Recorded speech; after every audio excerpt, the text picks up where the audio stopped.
on screen. Sending data. Online on Facebook.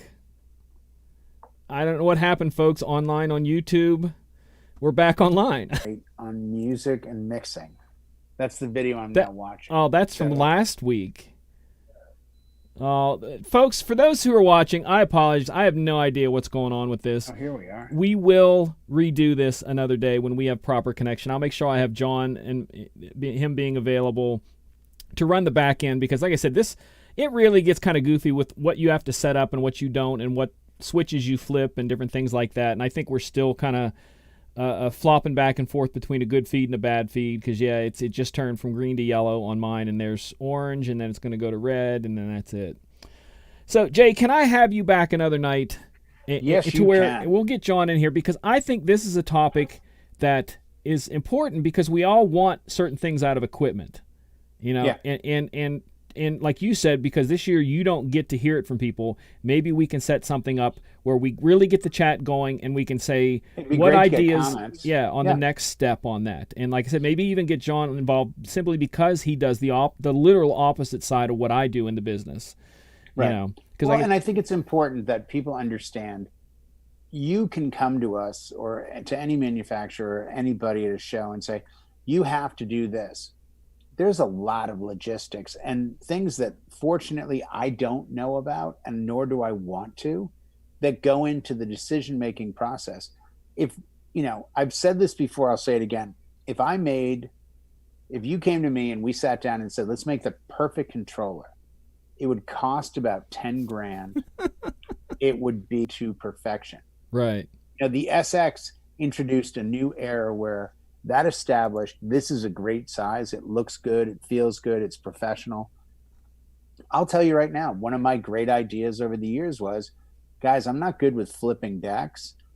Right. Yeah. Because then I know I'm on 1, 2, 3, 4. Right. Like, I hate hitting a button and going, okay, what deck? Because it's just not what I'm accustomed to. Yeah, the next generation does see that, because that's one of the things that you and I always talk about, that our generation is used to a sound, and a mixing thing. They're used to a sound, and sample decks, and little things here, and all this and that. So there's a generational separation there. But I think that the smaller rain-type things are coming. I'm pretty sure a company I know that I'm not going to talk about is coming out with one that is a smaller, I think it is a 10 or an 8-inch rain type thing only. So you would put any mixer in between that. So if you could have two smaller ones and a normal size mixer, some guys might dig that. Right, and I've seen things like that. I mean, I'm not going to change my tune at this point in the game. It's been too long. But I've always maintained, and this probably started around the time that I went to a Target. Man, it had to be like 15 years ago, 16 years ago, and I saw a Vertigo light around Halloween. Okay. And I remember looking at it going, that's a Vertigo. And it wasn't an ADJ Vertigo, but it was a Vertigo style light. Right. Our stuff. And then when I got my first iPad, which was now, 11 years ago, the first one came out? Because I was fortunate. I actually got one as a gift that summer. Right. So it came out in July, came out in August, I got it in August.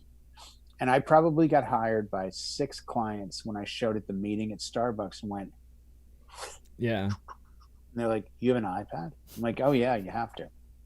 Because I can play music, I can show you photos. You're hired. Like, if you're that into the technology, we want the best. Right. Okay. But I think, I'm going to maintain the same comment. Don't use what your customers use, Grams. And I realize, wow, with streaming and this, you could really kill it. My fear is your price tag will seem excessive when they're walking around their house and their daughter is running past them. Now, there's people that will argue with me, and I respect and understand that, but I still maintain you've got to keep a level of professionalism. Even we make really small devices. Could you DJ a wedding with them? 100%. Absolutely. Right. I think should is show up looking like a DJ. Right. Could is any device will work. Right. So where do you draw that line? Right. And that's what I meant about, what I like is 4 decks means 4 platinum. And I 626 platinum back in the 90s, and it was amazing. Had kills, I had a Newmark three had three channel that I channels. loved. I loved it Yeah. because I used it as 2 decks and then a third deck if I didn't like the mix. Yeah. And an 80J. Then I got my DJM 3000. And even when I went to that, I still had a third player. Right. There's photos of me with 2 CDJ 1000s, DJM 600, and then a CDJ 200. And everyone's like, why do you have 3? I'm like, well, it's backup. Right. Yeah. And if I'm playing Michael Jackson mixing into this, I don't know if that's right. So I'm going through my CDs. Oh, I load that in the third deck. Now I have that option. Right. Right. What young DJs don't realize, he's hoping everything's going to work out perfect, and still knowing you have to juggle. Yeah. Like physically move stuff around. I will challenge them. People talk about the sync button. I'm okay. Touch the sync button, but I want to see you DJ without 2 things. Number 1, without a single cue pointer marker, and number 2, without a waveform.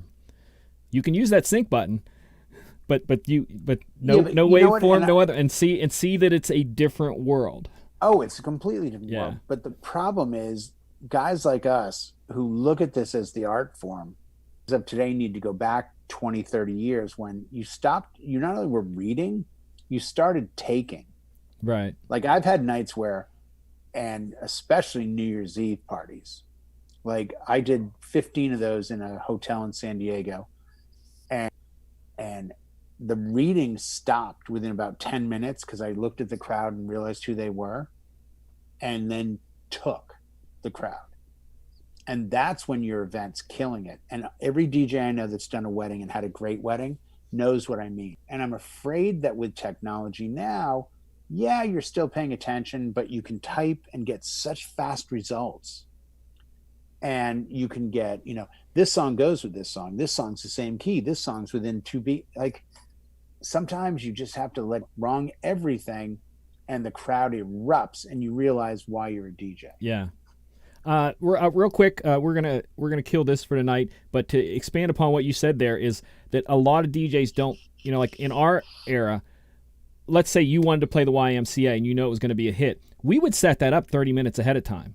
That we know this crowd's. We're gonna take them on this point to where when they get to that song they didn't know was coming, it's going to just make them come out of their shoes. And the thought pattern behind. Not the way a lot of people think about it now. Let's play a hit. Let's play. Oh, this is a hit. This is a hit. Well, wait.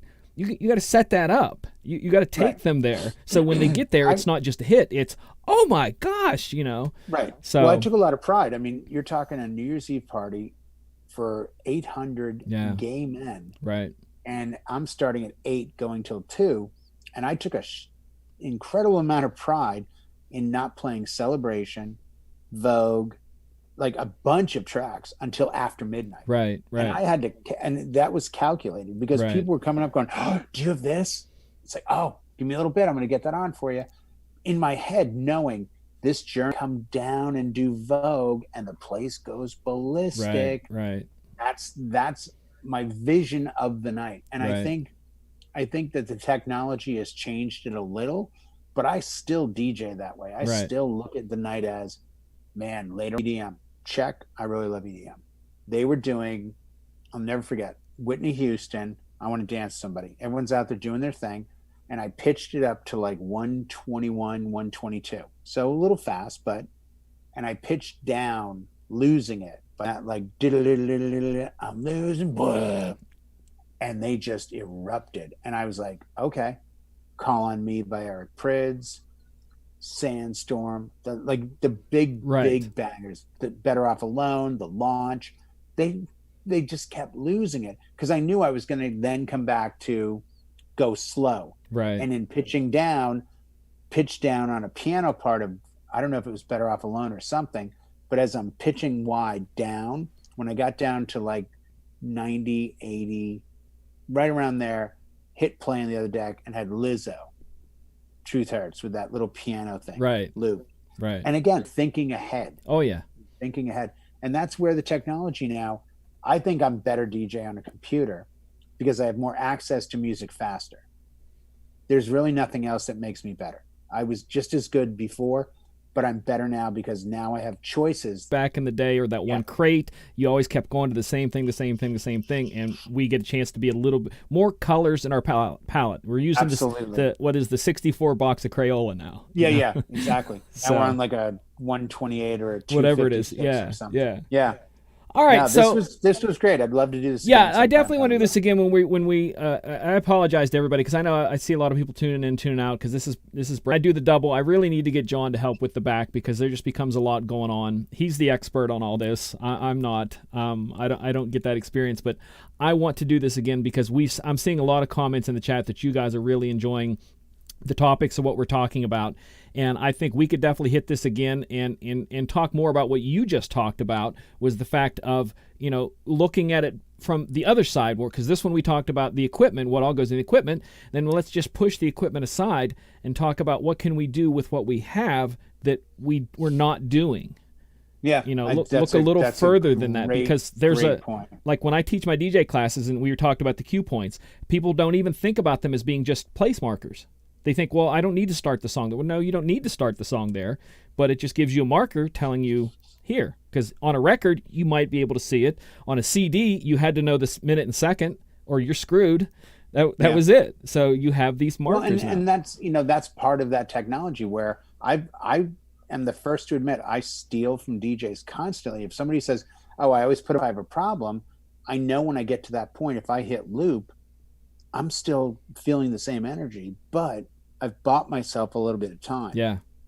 Yep. So there's all those little things that the technology allows us, because between a laptop or a screen, but I think we have to kind of move a little bit forward and say, okay, we have the advantage.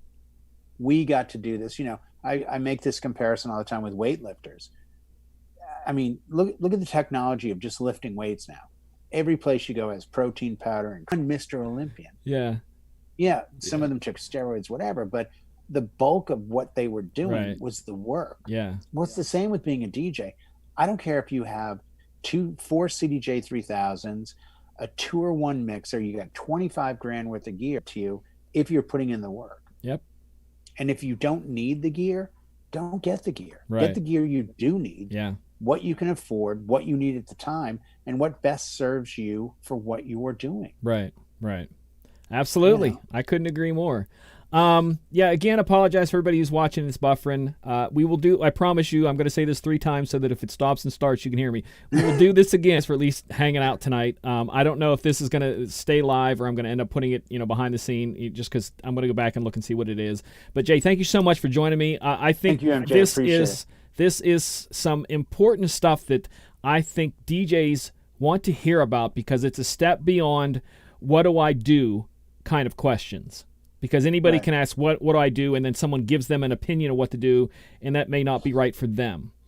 Right. So mine are observations. Yeah. I'm not going to I refuse to tell anyone how to do things. Yeah. There's a few key pricing points I might try to tell people about. But as far as the artistry of what we do for a living, you make your own determination. That's time. Yeah. You got to woodshed this stuff. That's right. I used to say you got to spend time in the woodshed. Yeah, you absolutely have to. That's half the reason I do the live streams during the week here, just so that when I get called, and I did get called a couple weeks ago on a Thursday to do the casino on a Saturday, and it was just out of the blue. They're like, can you come in? This is when we DJ at our casino here. You're literally playing to the entire casino. We're on the floor playing to everybody, and just walked in and did my thing for a 6-hour set. So keep that in mind. I mean, and had fun. I didn't DJ in March, in April, and then towards the end of April, I just couldn't take it anymore. And I decided, I went on Facebook to the community where I live and said, I'm going to DJ in my driveway on Friday because I'm a DJ. And that's what I do. Right. And I set up my gear, and I probably had 50 people either drive by, bike by, come by, request music, played a 3-hour set. And I proceeded to do it every Friday through May, through June, and then stopped kind of in July where it was getting way too hot. Right. But it's what we do. Yeah. And doing it alone in a room, it's not enough. Spend all the time in the shed, but you put 5 people in front of you, it changes the dynamic so much. It completely. We DJ'd. Fred got us 2,000 year in the Circle Bar to the casino, Right. and it was amazing. And the sets that people did, the first got a little too, hey, let's dance. It's like, dude, the lady's on oxygen in a wheelchair. Yeah.